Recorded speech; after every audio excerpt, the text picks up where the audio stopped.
আচ্ছা, এখন আমরা অনুশীলন 1.1-এর 2 নম্বর সমস্যাটা সমাধান করব। 2 নম্বর কি বলেছে, নিচের সংখ্যাগুলো কথায় লেখো। ক নম্বর দেওয়া আছে দেখো, তিনটা সংখ্যা, এখন তিনটা সংখ্যাকেই আমাদের কথা লিখতে হবে। চল এখানে অ্যান্সারটা আমরা দেখি।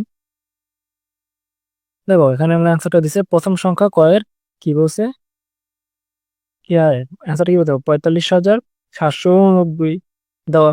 এখন সমাধানটা কি দিছে, সংখ্যাটির ডান দিক থেকে 3 ঘর পর কমা বসিয়ে পাই 45,789, যে 3 ঘর পর কমা দেওয়া হয়েছে।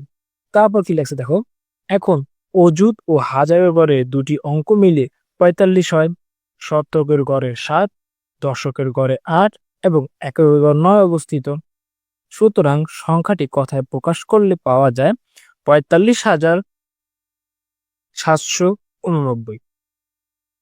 এখন